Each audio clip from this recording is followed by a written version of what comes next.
প্রিয় দর্শক, গত সপ্তাহে ডক্টর মোহাম্মদ ইউনূসের একটা সাক্ষাৎকার নিয়েছেন ইংরেজি দৈনিক দ্য ডেইলি নিউজের সম্পাদক মিস্টার নুরুল কবির। এবং এই সাক্ষাৎকারটা প্রচারিত হওয়ার পর খুব একটা আলোচিত হয়েছে, আলোড়িত হয়েছে, মানুষের মুখে মুখে রটেছে, আমার সেরকম মনে হয় না। খুব বেশি একটা এটা নিয়ে যে আলোচনা সমালোচনা হয়েছে তাও আমার মনে হয় না। কিন্তু আমার বিবেচনা, এবং অনেকে এটা বলবে না, যারা ইন্টারভিউটা দেখেছেন তারা সবাই এটাও বলেছেন যে বাংলাদেশের যে কটা মিডিয়াকে ডক্টর ইউনূস ইন্টারভিউ দিয়েছেন, অন্ততপক্ষে আমার চোখে পড়েছে, এর আগে বণিক বার্তাকে দিয়েছেন, প্রথম আলোকে দিয়েছেন এবং ডেইলি স্টারকে দিয়েছেন, সেই যে ইন্টারভিউগুলো হয়েছে সেগুলোর তুলনায় নুরুল কবিরের ইন্টারভিউটা ছিল অনেক বেশি ম্যাচিউরড এবং অনেক বেশি পেশাদারিত্বমূলক। নুরুল কবিরের প্রশ্নগুলি, নুরুল কবিরের অ্যাটিচিউড, নুরুল কবিরের ওখানে বসার ভঙ্গিমা, শব্দ উচ্চারণের ভঙ্গিমা এবং সব মিলিয়ে যে পরিবেশটা নুরুল কবির ওখানে তৈরি করেছিলেন সেটা ছিল খুবই পেশাদারিত্বমূলক। একজন সম্পাদকের, একজন সাংবাদিকের এমনটাই হওয়া উচিত। আমি এই জন্য নুরুল কবিরকে অবশ্যই ধন্যবাদ জানাবো। নুরুল কবির দেখিয়ে দিয়েছেন যে আসলে সাংবাদিকদের আচরণটা কেমন হওয়া উচিত। যে জিনিসটা মাহফুজ আনাম অথবা মতিউর রহমান ওনারা নির্মমভাবে ব্যক্ত হয়েছেন, আমাদেরকে লজ্জিত করেছেন ওনারা, আমি বলবো সেই দিক দিয়ে ইন্টারভিউটা ভালো। আরেকটা জিনিস আমার ভালো লেগেছে, সেটা হলো ডক্টর মোহাম্মদ ইউনূস নুরুল কবিরের অনেক প্রশ্নের ক্ষেত্রে নিজের নিজের যে সারল্য, নিজের যে সহজ ভঙ্গিতে জবাব দেওয়ার যে ওনার যে বৈশিষ্ট্য আগে অনেকদিন ধরে ছিল, সারা দুনিয়াকে উনি যেভাবে ইন্টারভিউ দেন খুবই বৈঠকি ভঙ্গিতে এবং খুবই সহজ ভঙ্গিতে উনি কথা বলেন, এই জিনিসটা এই ইন্টারভিউতে আমি দেখেছি। আমার কাছে আসলে একটু করুণাই হয়েছিল মতিউর রহমান চৌধুরী, মাহফুজ আনাম অথবা হানিফ মোহাম্মদের উপর, কারণ ওনারা হয়তো এই বিব্রত হয়েছেন, ভয় পেয়েছেন যে একটু কঠিন প্রশ্নটা করলে উনি আবার কি মনে করেন, কিন্তু সেরকম কিছু না। নুরুল কবির যথেষ্ট বিব্রতকর প্রশ্ন করেছেন, কঠিন প্রশ্ন করেছেন আমি বলবো, কিন্তু আসলে কঠিন তো না, প্রশ্ন তো প্রশ্নই। সাংবাদিকের সেই প্রশ্নটা তো করা উচিত যে প্রশ্নটা তার পাঠক জানতে চায়, তার দর্শক জানতে চায়, সেই প্রশ্নগুলো নুরুল কবির করেছেন। যদিও কিছু কিছু ক্ষেত্রে আমি তারপরে বলবো, আমি আসলে তো মানুষ মাত্রই তো কিছু কিছু ক্ষেত্রে অসন্তুষ্ট থাকে, আমি মোটামুটি একজন অসন্তুষ্ট টাইপের মানুষ, কিন্তু কিছু কিছু ক্ষেত্রে আমি মনে করি নুরুল কবিরও কিছু কিছু জায়গায় হয়তো আরেকটু কঠিন হতে পারতেন। যাও, সে আলোচনা আমরা না হয় করতেই পারি। তবে যে কথাটা আমি বলতে চাই, নুরুল কবিরের প্রশ্নের জবাবে ডক্টর ইউনূস যে কথাগুলি বলেছেন, কতগুলি কথা, যেমন একটা হলো উনি আগে একটা অন্য জগতে ছিলেন, ওটা ছিল ওনার নিজস্ব জগৎ, আবার এই জগতে উনি কোনদিন ছিলেন না, অথবা এই জগতের কথা উনি ভাবেননি। ওনার ভাষায় দেখেন কি বলেছেন উনি, এটা আমার নিজস্ব জগৎ নয়, এই জগতে আমি কোনোদিন ছিলাম না, থাকার কোনো আগ্রহও ছিল না, এটা ডান বাম আমার জানা নেই, অনেকটা হাতড়িয়ে হাতড়িয়ে চলার মতো অবস্থা, কাজে ভিন্ন জগৎ। যে জগৎটা ওনার জানা নেই, যে জগৎটা উনি হাতড়িয়ে হাতড়িয়ে চলবেন, সেই জগতে উনি এলেন কেন? উনার আসাটা ঠিক হয়েছে? আচ্ছা, এই প্রসঙ্গে আমি ডিটেলে আরেকটু পরে আসছি। উনি নিজে ব্যাখ্যা দিয়েছেন যে উনি কেন এলেন। উনি বলেছেন যে ছাত্ররা ওনাকে পারসুয়েট করেছে, উনি প্রভাবিত করেছে। তারা বলেছে যে তারা আমাকে পারসুয়েট করেছে যে এই পরিস্থিতিতে আপনার আসা দরকার, শেষ পর্যন্ত রাজি হয়েছি। তার মানে কি, এটাকে বাংলায় যাকে বলা হয় অনেকটা অনুরোধে ঢেকে গেলা, যে জিনিসটা উনি পারেন না সেই জিনিসটা উনি করতে এসেছেন। কেন করতে এসেছেন? ছাত্ররা তাকে অনুরোধ করেছে। ছাত্ররা কেন অনুরোধ তাদের রাখতে হলো এই কারণে যে উনি বলেছেন যে তোমরা রক্ত দিয়েছ, তোমরা প্রাণ দিয়েছ, কাজে এটা যদি আমার জন্য একটু চ্যালেঞ্জিং হয়, তোমাদের ত্যাগের তুলনায় আমি একটু না হয় ত্যাগ করলাম, একটু চ্যালেঞ্জটা গ্রহণ করলাম। ওকে, আমি এই পর্যন্ত শুনতে কিন্তু খুব ভালো শোনা যায় যে কত অবলীলায়, কত সহজ সরল ভাবে উনি স্বীকার করলেন যে এটা ওনার কাজ না, এটা উনি পারেন না, উনি এটা হাতড়িয়ে করবেন। তারপরও কেন করলেন? যেহেতু ওরা প্রাণ দিয়েছে, যেহেতু ওরা রক্ত দিয়েছে, ওরা রিকোয়েস্ট করেছে, ওদের রিকোয়েস্ট ফেলতে পারেন নাই, কাজে চ্যালেঞ্জটা নিয়েছেন। উনি কি চ্যালেঞ্জ দিলেন?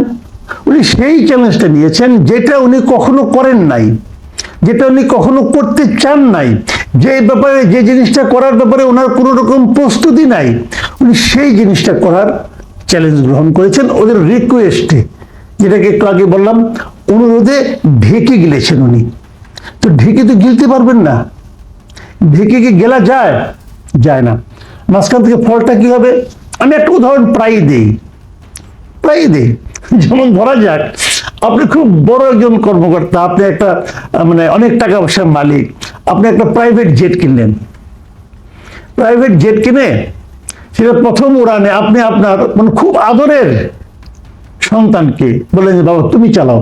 সে বললো বাবা এটা তো আমার কাজ না, আমি তো এটা চালাতে পারি না, শিখি নাই।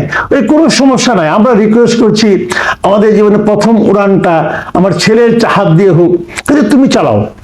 অনেক রিকোয়েস্ট করার কারণে সে যে বসলো, সে বললো যে আমার জন্য চ্যালেঞ্জ, বাবা অনুরোধ করেছে, না করি কিভাবে, অতএব যে আমি বসলাম।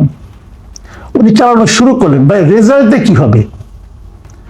রেজাল্ট হবে আপনার ছেলে এই প্লেনটা উড়াতে যে ও তো যেহেতু শিখে নাই, ও তো এক্সপার্ট না এ ব্যাপারে, কখনো তো করেনি, তার আগ্রহও নাই, প্লেনটা গুত্তা খেয়ে পড়বে, আপনার ছেলেও মরবে এবং সপরিবারে আপনারাও মরবেন। তো এই যে আদর, আপনাদের আদর, আমাদের আদর, অথবা আরেকজনের না জেনেও কোনো ব্যাপারে গ্রহণ করার, দায়িত্ব নেওয়ার, চ্যালেঞ্জ নেওয়ার যে প্রবণতা, নেট রেজাল্টটা কি হবে? নেট রেজাল্টটা হবে যে উনি তো পারবেন না, এবং উনি না পারলে কি হবে? এটা কি কেবল ওনার পার্সোনাল ব্যর্থতার মধ্যেই সীমাবদ্ধ থাকবে? না, তা কিন্তু থাকবে না, পুরো দেশটা তো ডুববে। দেশের কাণ্ডারি যিনি হন, তিনি যদি অযোগ্য হন, তিনি যদি ওই কাজের যোগ্য ব্যক্তি না হন, জানে উনি নিজেই স্বীকার করেছেন, কিন্তু যদি ওই কাজের যোগ্য না হন, তাহলে তারপরে যদি কাজটা করার সুযোগ শুরু করেন, তাহলে কি হবে? পুরো দেশটাই তো মুখ থুবড়ে পড়বে। এখানে তো বিনয় এবং ভদ্রতার কোনো জায়গা নাই রে ভাই। ডক্টর ইউনূস একজন অসাধারণ ভালো মানুষ, ডক্টর ইউনূস একজন অসাধারণ সৎ মানুষ, তাই বলে কি ডক্টর ইউনূস একজন অসাধারণ যোগ্য মানুষ? অন্তত লোকে দেশ চালানোর ক্ষেত্রে যিনি দেশ চালাতে পারবেন তার যে যোগ্যতা, যিনি ব্যাংক চালাতে পারবেন তার কি একই যোগ্যতা? তা তো উনি ব্যাংক চালাতে পেরেছেন, কোনো সন্দেহ নাই, কিন্তু উনি কি দেশ চালাতে পারবেন? যোগ্যতাটা কথা কিন্তু নিজে বলছেন উনি পারছেন না।